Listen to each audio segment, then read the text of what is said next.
নন্দনপুর গ্রাম। গ্রামটির সৌন্দর্য সবুজ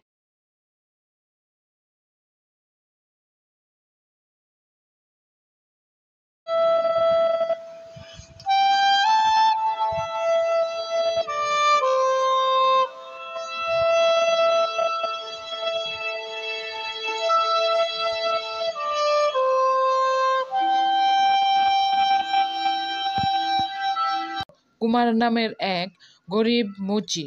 সে ছিল দিন রাত 24 ঘন্টা মুচি কাজ করত। সত্যের জয় চিরদিনই হয়। আজ আমরা এই কুমারের গল্প থেকে এটাই শিখব যে সত্যের মৃত্যু নেই, সত্য চিরদিন সত্যই হয়।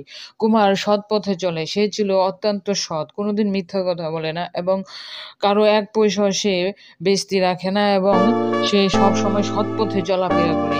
তাই সে কুমারের সাথে আজ গল্পে এমন কিছু ঘটে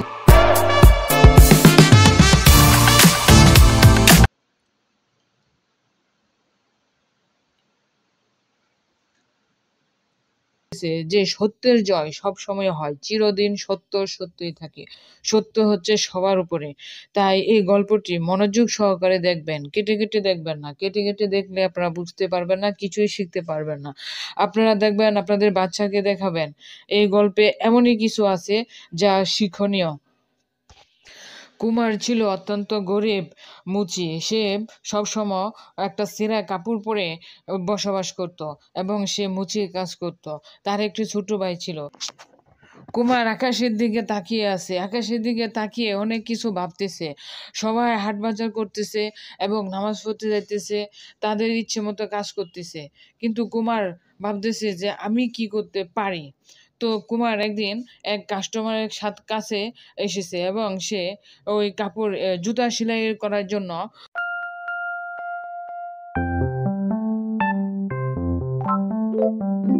কুমারের একটি ভাই আছে। তো তাদের বাপ মা মারা গেছে। কুমারের ছোট ভাই নাম হচ্ছে সুকুমার। সুকুমার হঠাৎ করে অসুস্থ হয়ে যায়। তাই কুমার তাকে বাতাস করতেছে এবং বলতেছে, ভাই তুই চিন্তা করিস না, আমি তোকে শহরের বড় ডাক্তারের কাছে নিয়ে যাব এবং ভালো চিকিৎসা করব।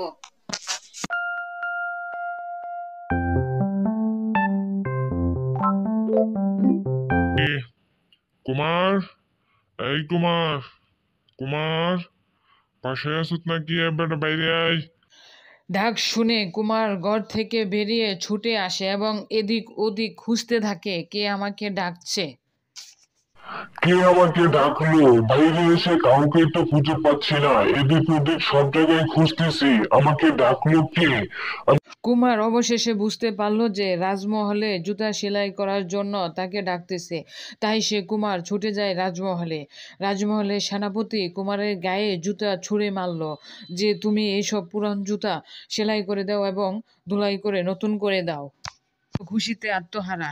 সে জুতোগুলো বাসায় নিয়ে রাতের পর রাত জেগে সেলাই করতেছে, কারণ তার ছোট ভাই অসুস্থ, তার চিকিৎসা করতে হবে। তার মাথায় সেই টেনশন।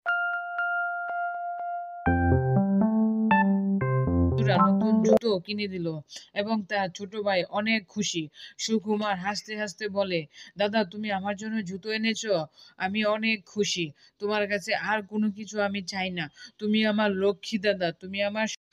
অবশেষে গ্রামের সবাই সুকুমারের কাছে পুরনো জুতা এবং ছেঁড়া জুতা নিয়ে এসে ভিড় জমায়। সুকুমারের কাজ অত্যন্ত সৎ এবং সুন্দর, খুব ভালো করে সে কম দামের ভিতরে কাজ করে দেয়। তাই গ্রামের সবাই সুকুমারের কাছে ভিড় জমায় যে আপনি আমাদের জুতা সেলাই করে। হাই, আমি সানসান বাবু। আমাকে কি তোমরা বলতে পারো মুচির বাড়ি কোথায় এবং সৎ ভালো এমন একটি মুচির নাম তোমরা বলতে পারো? আমি শহরে আমি বড় ফ্যাক্টরি খুলেছি, আমি সেই ফ্যাক্টরিতে আমার একটি কর্মচারীর দরকার। দেখুন স্যার, গ্রামের একজন সুকুমার নামের মুচি আছে, সে খুব সৎ এবং ভালো। আমি জানি আপনি ওনার সাথে যোগাযোগ করেন, আপনার উপকার হতে পারে। এর চাইতে বেশি আমি আপনাকে কিছু জানাতে পারবো না। এ বলে যুবক এখান থেকে চলে যায়। তারপর সানসান বাবু গ্রামের আনাচে কানাচে সব লোককে ডেকে নিয়ে আসে এবং সবাইকে জিজ্ঞেস করে, তোমরা কি সুকুমার নামে কাউকে চিনো অথবা কুমার নামে কাউকে চিনো? ভালো সৎ মুচি, ওর দরকার আছে আমাকে। তোমরা কি আমাকে খুঁজে দিতে পারবা? অবশেষে কুমার সুকুমারকে জড়িয়ে ধরল এবং কুমার শহরে চলে যাচ্ছে। কুমার সেখানে বড় চাকরি করবে এবং তার ভাইকে মানুষের মতো মানুষ করবে, এরকম চিন্তা ভাবনা মাথায় নিয়ে কুমার শহরে চলে যায় এবং মস্ত বড় এক বিশাল অফিসে সে চাকরি পায় এবং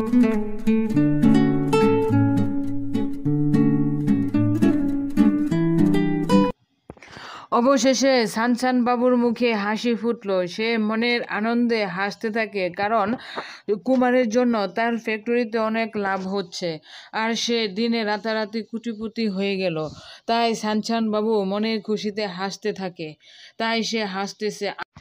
আমার এই গল্পটি আপনাদের কাছে ভালো লাগলে আপনারা লাইক কমেন্ট শেয়ার করতে ভুলবেন না। কমেন্টে লিখে যান কোন ধরনের স্টোরি চান, সেই ধরনের স্টোরি তৈরি করবে। আসসালামু আলাইকুম। যারা গ্রাফিক ডিজাইনের কাজ করাতে চান, গ্রাফিক ডিজাইনের সকল কাজ, টি শার্ট ডিজাইন, তারা আমার হোয়াটসঅ্যাপে যোগাযোগ করেন। অন্যান্য ফ্রিল্যান্সারের চাইতে আপনাদের সকল কাজ করে দেওয়া হবে। Book writer, content writer, graphic designer,